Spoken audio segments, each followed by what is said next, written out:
তো আপনারা যে এসআইআর ফর্মটি অফলাইনে ফিল আপ করে বিএলওকে জমা দিয়েছেন এনুমারেশন ফর্মটি, তো সেটা তারা অনলাইনে আপডেট করেছে কিনা তার ভিডিওটা আপনাদের দেখাবো খুব সহজেই। সেটা আপনারা খুব সহজেই অনলাইন থেকে চেক আউট করে নিতে পারবেন। আর এটা চেক আউট করার জন্য আপনাকে ভোটার কার্ডের অফিসিয়াল ওয়েবসাইটে আসতে হবে, এসে লগ ইন করে নেবেন যে কোনো মোবাইল নাম্বার দিয়ে। করার পরে এখানে ফিল এনুমারেশন ফর্ম এখানে ক্লিক করবেন। করার পরে স্টেট ওয়েস্ট বেঙ্গল, যেহেতু আমি ওয়েস্ট বেঙ্গল থেকে দেখাচ্ছি, তো করার পরে এখানে যে ভোটার কার্ড নাম্বারটি রয়েছে আপনার নতুন ফর্মে যেটা ছিল, যে ফর্মটি বিএলও দিয়েছিল, সেই নাম্বারটা এখানে এন্ট্রি করে সার্চ করবেন। তো ফর্মটি এন্ট্রি করার পরে সার্চ করলে এইরকম অপশনটি চলে আসবে, যেখানে আপনার নামের details, voter card number, part number এবং বিধানসভা কেন্দ্র রিসেন্ট যেটা রয়েছে সেটা দেখাবে।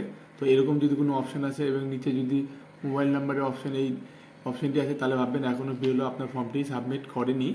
এবং আপনারা যদি অনলাইনে করে থাকেন তাহলে দেখাবে এখানে অলরেডি রেজিস্টার, ঠিক আছে, এরকম অপশন দেখাবে। এবং যে রিসিপ্টটি রয়েছে অনলাইনে, সেই রিসিপ্টটি ডাউনলোডের অপশন চলে আসবে এখানে।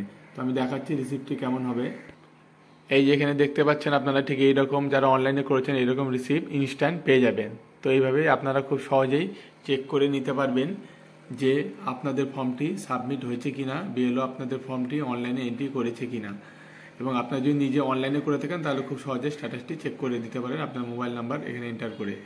তো আরও যদি কোনো ইনফরমেশন জানার থাকে আপনাদের, তো অবশ্যই কমেন্ট সেকশনে কমেন্ট করবেন এবং আমি আপনাদের কমেন্টে রিপ্লাই করে দেবো। তো এইভাবে খুব সহজে ঘরে বসে এসআইআর এর ফর্ম অনলাইনেও ফিল আপ করতে পারেন, অথবা বিএলওকে যে জমা দিয়েছেন সেটাও স্ট্যাটাসটা চেক করে নিতে পারেন। তো দেখা হচ্ছে নেক্সট ভিডিওতে।